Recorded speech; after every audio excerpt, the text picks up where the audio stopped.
चलिए जम्मू कश्मीर की अब सिक्योरिटी सूरत हाल की भी बात करते हैं। चूंकि पिछले कुछ रोज से आप देख रहे हैं जम्मू के अंदर जिस तरीके से 2 धमाके हुए एयरफोर्स स्टेशन के अंदर और उसके बाद ड्रोन के जरिए लगातार सरगर्मियों अलग अलग इलाकों के अंदर, इन सब पर लगातार मुख्तलिफ एजेंसियों की नजर है। लेकिन इस मामले पर अब सेना प्रमुख जनरल एमएम नरवाने का बड़ा बयान सामने आया, जिन्होंने फौज के लिए बयान में हौसला अफजाई करते हुए कहा कि आज के वक्त में जिस तरीके से आसानी से ड्रोन या हथियारबंद ड्रोन मिल रहा है, मुख्तलिफ इलाकों के अंदर सरगर्मी हो रही है, उससे निपटने के लिए फौज पूरी तरह सक्षम है, तैयार है। और ड्रोन के आसानी से जिस तरीके से फराहमी हो रही है वो एक बड़ा सिक्योरिटी चैलेंज है। लेकिन जिक्र इस बात का भी हुआ कि जम्मू कश्मीर के अंदर मजबूत सिक्योरिटी ग्रिड आज के वक्त में भी जनरल एमएम नरवाने के मुताबिक मौजूद है, जो इस तरह की चुनौतियों से, इस तरह के चैलेंजेस से आसानी से निपट सकता है। मगर इस बात पर जरूर तशवीश का इजहार किया गया है कि मजबूत सिक्योरिटी ग्रिड होने के बावजूद भी कई हिस्सों के अंदर जिस तरीके से ड्रोन फिजा में आ रहे हैं या फिर आसानी से ड्रोन इस वक्त इस्तेमाल में लाए जा रहे हैं, वो एक बड़ा सिक्योरिटी से भरा हुआ खतरा या अपने आप में एक बड़ा चैलेंज हो सकता है। हथियारबंद ड्रोन से निपटने में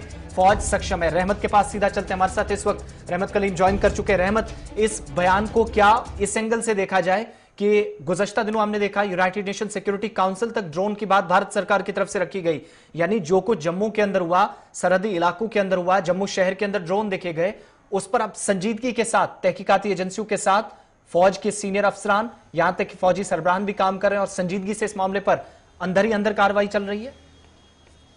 जी देखिए, बिल्कुल एक नया चैलेंज और बड़ा चैलेंज आ रहा है। खासतौर से ये सिर्फ हिंदुस्तान ही के लिए नहीं बल्कि दुनिया के लिए, दुनिया की आर्मी के लिए, दुनिया की अफवाज के लिए एक बड़ा चैलेंज ड्रोन थ्रेट के तौर पर सामने आया है। चूंकि ये बहुत ही कम कीमत पर बहुत ही आसानी के साथ ड्रोन मुहैया हो जा रहा है। आसानी से कोई भी शरपसंद अनासिर इसे खरीद सकता है, बहुत आसानी से इसको इस्तेमाल कर सकता है। अब तक के दुनिया को यह अंदाजा नहीं था कि इतनी आसानी से इतना बड़ा खतरा पैदा किया जा सकता है। लेकिन अब चूंकि हिंदुस्तान में ये सब केसेस पिछले 1 से 1.5 हफ्ते में कई बार देखने को मिले, जम्मू का वाकया आपके सामने आपने कोट किया, साथ ही साथ नेपाल बॉर्डर पर भी तस्वीरें देखने को मिली थी। लेकिन इस बीच ये पकड़ में नहीं आ रहा है कि ड्रोन आ कहां से रहा है। कई चीजें हैं ऐसी जिस पर अभी भी आर्मी काम कर रही, तहकीकाती एजेंसियां काम कर रही है। इस बीच थिंक टैंक से खिताब करते हुए जब एक सवाल पूछा गया खासतौर से जम्मू के हवाले से कि गुज़श्ता दिनों जिस तरह से ड्रोन के जरिए एयरफोर्स स्टेशन को निशाना बनाया गया, उस पर क्या कुछ आर्मी की तरफ से, अफवाज की तरफ से, तहकीकाती एजेंसियों की तरफ से कोशिश की जा रही है, क्या इकदाम है। आर्मी चीफ एमएम नरवाने ने सीधे तौर पर कहा कि यह एक सीरियस कंसर्न है, एक बड़ा थ्रेट है, एक नया चैलेंज है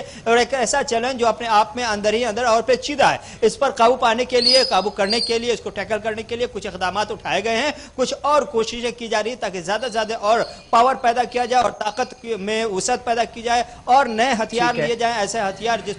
जिसके जरिए हम ड्रोन के जो थ्रेट्स है उस पर काबू पा सकते हैं। तो ये सीधे तौर पर आर्मी चीफ का कहना था कि एक बड़ा सिर्फ इंटर स्टेट या फिर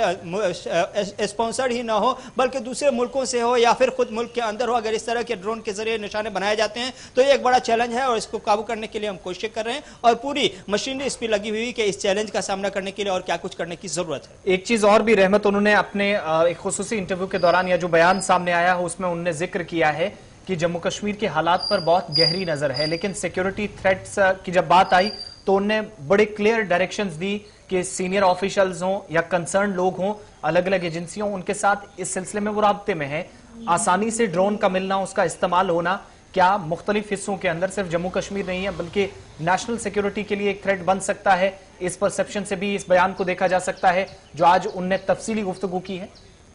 जी बिल्कुल, इसी एंगल से ही देखा जाना चाहिए। इसका मेन फोकस यही होना चाहिए। नेशनल सिक्योरिटी का इशू है। ड्रोन थ्रेट से अगर स्टेट के अंदर ही शरपसंद अनासर मौजूद हैं और वो अगर ड्रोन का इस्तेमाल कर रहे हैं तो जाहिर सी बात है बाहर के मुल्कों जो पड़ोसी ममालिक में बड़े बड़े दुश्मन बैठे हुए हैं उनके लिए और मामला आसान हो जाएगा, चाहे एलओसी हो या एलएसी हो। इसलिए बहुत तेजी के साथ जिस तरह से हमने देखा किस तरह से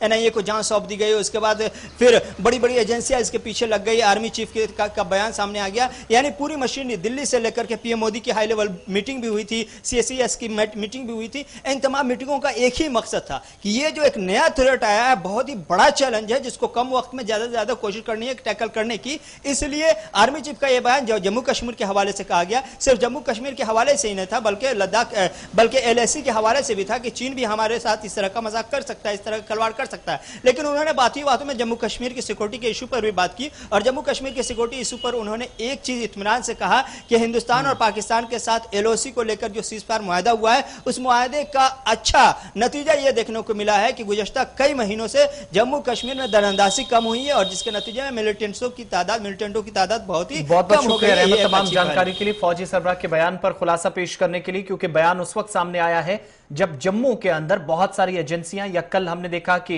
एक तरफ जहां CISF के चीफ भी पहुंचे थे, नेशनल सिक्योरिटी गार्ड्स के चीफ पहुंचे थे, और इसी मामले पर वो मुसलसल पिछले 48 से 72 घंटे बीत गए हैं। जो तहकीकाती